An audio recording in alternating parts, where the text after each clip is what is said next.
Good evening everyone, my name is Utkarsh Jha and I am a student of class 10th B of ASS Yamuna Vihar. So today I am here to present a topic named as unification of Germany. तो सबसे पहले unification का मतलब क्या हो, Germany की unification कैसे का मतलब क्या है। स्टार्टिंग के टाइम पे जर्मनी नाम का कोई स्पेसिफिक कंट्री नहीं हुआ करता था। जो जर्मन कंट्री जो जर्मनी में अभी स्टेट्स हैं वो सब अलग अलग हुआ करते थे और उनमें अपने अलग रूल्स हुआ करते थे, अपने मतलब, लेकिन उनके कल्चर सब सेम थे, लेकिन उन सब के अलग अलग रूल हुआ करते थे। तो उस टाइम पे जो हमारा जर्मनी था वो यूनिफाइड नहीं था और आगे जाके यूनिफाइड हुआ, जो कि हम आगे पढ़ेंगे अभी।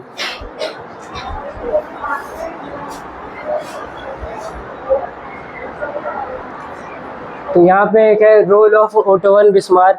तो ओटो वन बिस्मार्क का क्या रोल रहा हमारे जर्मनी के यूनिफिकेशन में। तो सबसे पहले ओटो वन बिस्मार्क कौन था। तो जर्मनी में एक स्टेट था जिसका नाम था प्रशिया। उस ओटो वन बिस्मार्क वहाँ का चांसलर था।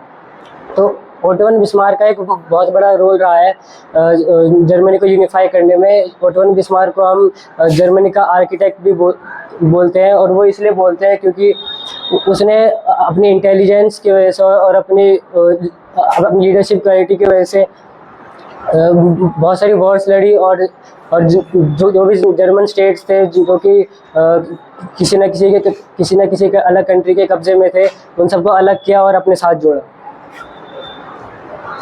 अब इन सब में कौन कौन सी वॉर हुई थी। तो सबसे पहले वॉर था हमारी डेनिश वॉर, जिसमें कि हमने अपने जर्मनी के 2 स्टेट्स को हासिल किया था, एक स्टेट का नाम है स्लेस्विग और एक स्टेट का नाम है होल्स्टीन।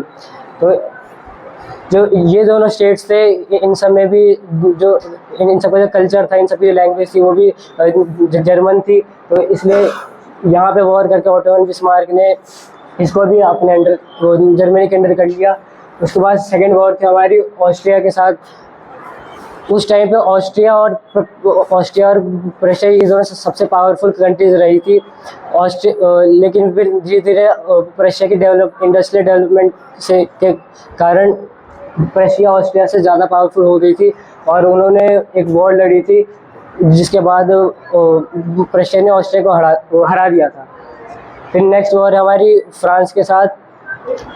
तो ओटो वन बिस्मार्क ने फ्रांस के साथ ही वॉर किया था, जिसके बाद उसने फ्रांस का एक पार्ट जो कि जहाँ पे जर्मन लैंग्वेज और जर्मन कल्चर फॉलो किया जाता था, वो अपने अंडर कर लिया था। और इन सब वॉर के बाद प्रशिया के जो राजा थे विलियम वन, उन्होंने अपनी सारी कंट्रीज़ को सारी स्टेट्स को कंबाइन करने के बाद एक निर्णय लिया, जिससे कि उन्होंने एक कंट्री बनाने का फैसला किया जिसको हम बोलते हैं जर्मनी। तो ये प्रोक्लेमेशन हुआ था फ्रांस में पैलेस ऑफ वर्सेस के अंदर, जहाँ पे कि जो प्रशिया के राजा थे उन्होंने वो राजगद्दी पर बैठ के उन्होंने ये ऐलान किया था कि आज से हम एक कंट्री है जिसका नाम होगा जर्मनी।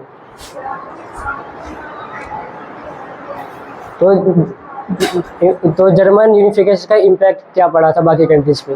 तो जब यूनिफिकेशन जर्मनी हो चुका था, उसके बाद जो जर्मनी था वो बहुत ज़्यादा पावरफुल कंट्री बन गया था, और बाकी जो वहाँ पे पावरफुल कंट्रीज थी जैसे कि फ्रांस, ऑस्ट्रिया, ब्रिटेन, इन सब के मन में भी एक डर बैठ गया था कि मतलब वो लोग एक चैलेंज की तरह देखने लगे थे इसको, जर्मनी को एक चैलेंज की तरह देखने लगे थे कि कभी हमें हरा सकता है, वो इतना पावरफुल हो चुका था।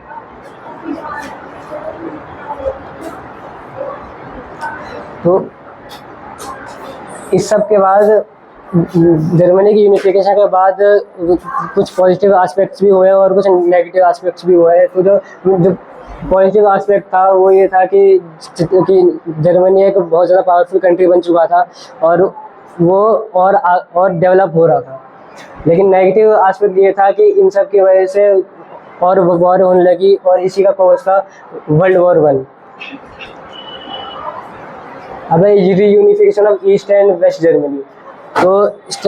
तो धीरे धीरे जब वर्ल्ड वॉर 1 के बाद जब वर्ल्ड वॉर 2 हुआ उसके बाद जो हमारी जर्मनी कंट्री थी उसको 2 पार्ट्स में डिवाइड कर दिया गया था, ईस्ट जर्मनी और वेस्ट जर्मनी। लेकिन फिर धीरे धीरे फॉल ऑफ 1989 में फॉल ऑफ बर्लिन वॉल के बाद जो 40 साल से जो ईस्ट और वेस्ट जर्मनी डिवाइड हो चुकी थी वो एक साथ आ चुकी थी और कंबाइन हो गई थी और जर्मनी का रीयूनिफिकेशन हो गया था।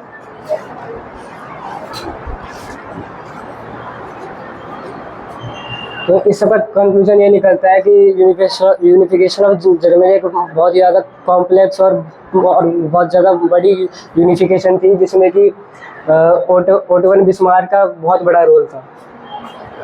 Thank you.